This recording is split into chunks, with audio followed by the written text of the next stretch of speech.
Laos, or India? We are looking for the country with the largest population. Home to almost 1.5 billion people. There are only 3 million people ahead of China, and both countries are over 1 billion people ahead of everywhere else. You know I'm talking about India, of course. India is the answer. 89% of you getting that one right. Well done. Like I said before the game started, if you follow us on Twitter, you would know that we talked about India. We had a little fun fact about India that could have primed your brain for that question. By the way, with the rejoiners, we have over 17,000 people in grand prize contention, over 17,600 total in the game. That is great news. Thank you for joining us. And here is a big, cool tip for you. Every question you get right from here on out gets you one bonus SB. Let's get into that right now with question number 2. In a game of I Spy, what kind of questions are you allowed to ask? Is it open answer, yes, no, or multiple choice? Think about it. Is the answer bigger than a... Your goal is to figure out what item the other player spied with their little eye, and you can only get there by asking them yes or no questions. Yes or no questions is the answer. 73% of you getting that one right. Well done. 22% going with open answer, which could be as simple as, hey, tell me what the... And then they'd give you a bunch of information. But no, you get 20 questions, and that is it to figure it out. If you've never played I Spy before, maybe you play after this game. Maybe you'll go, I want to try it out because it's a lot of fun. Of the 27% of you who are eliminated, most of you coming right back in, keeping us around 16,000 people in grand prize contention. I got another bonus SB up for grabs right now if you correctly answer question number 3. Here it is. In soccer, what color card is shown on the field by the referee as a caution? Is it mauve, taupe, or yellow? What color card is shown? What could it be?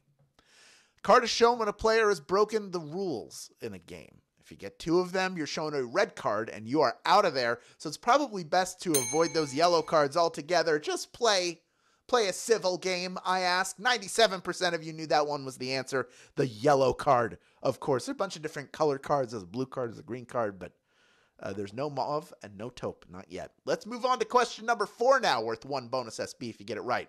Who launched the wildly successful Eras Tour in 2023? Is it Shania Twain, Taylor Swift, or Harry Styles? Who is the genius?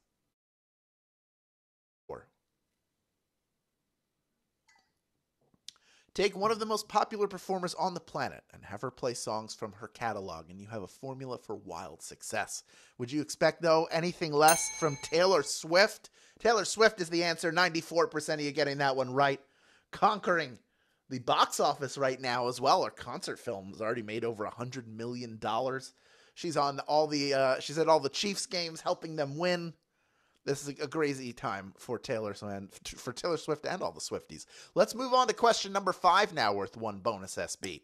Who wrote the novel 1984? Is it George Orwell, Aldous Huxley, or Ray Bradbury?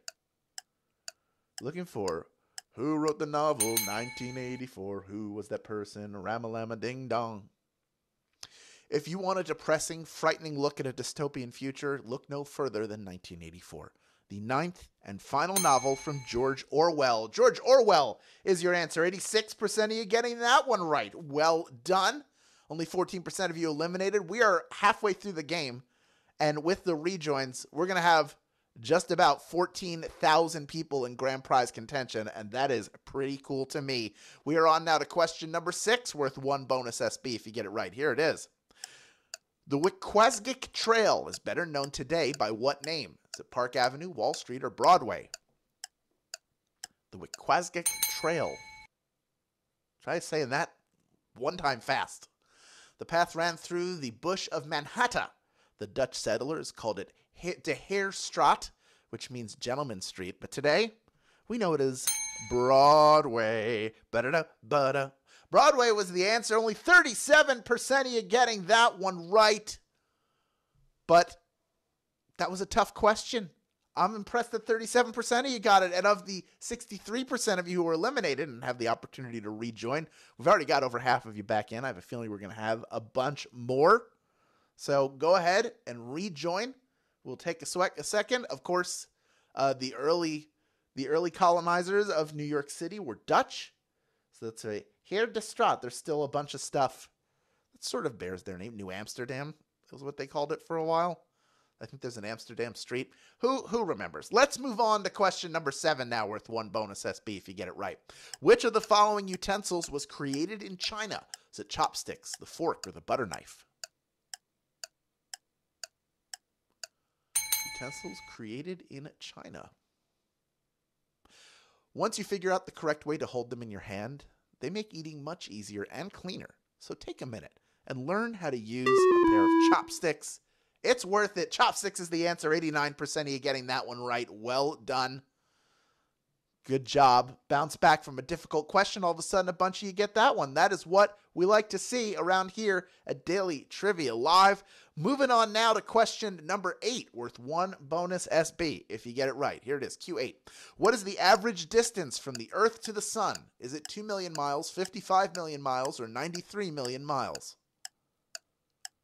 How far away to the Sun? It's a little post somewhere with an arrow pointing that has this number on it. Outside of the fact that the spacecraft would burn up before you even entered the atmosphere, a trip to the Sun would take a long time because it's generally 93 million miles away. 93 million miles is your answer. 65% of you getting that one right. Well done. The 35% of you who were eliminated, it looks like almost a third of you had not yet rejoined. We are down to 7,000 people in grand prize contention. Moving on now to question number 9, worth 1 bonus SB if you get it right. Here it is. What is the slogan for AT&T? Is it think different, rethink possible, or just do it? The slogan for AT&T. Gone are the days when they asked you to reach out and touch someone. AT&T has evolved into mobile phones and home connectivity, and in other words, they were able to rethink possible. Rethink possible is the answer. 4,018 of you have made it this far, and you are ready for our final question. Quick reminder before we get there, though, there are 2 ways to get SB from Swagbucks Daily Trivia outside of our live games. One is through the Daily Trivia Challenge. That is the quick, hostless version of our game that you can play on your schedule up to twice a day. Second is by clicking the More Ways to Earn button wherever you find it in the app. There are great offers there. Your Tapjoy offers are there. A lot of opportunities to get yourself SB that counts towards your daily goal every single day. Also, only the best farm fresh eggs for your family. Eggland's Best Eggs Eggland's Best Eggs hens are fed a proprietary all-vegetarian feed, and that's what makes the eggs more nutritious. And add Eggland's Best to your list of magic receipts, then buy 1 carton of Eggland's Best Eggs at any store and earn 50 SB when you upload a photo of your receipt as proof of purchase. But if you buy 2 on the same receipt, it's never bad to have extra eggs. You can use some to bake a cake. Wouldn't that be nice? You will get 150 SB for 2 on the same receipt. You do have to be a U.S. player to take advantage of this opportunity. Speaking of opportunities, we have 4,804 people with an opportunity to win a piece of our $1,000 grand prize. Over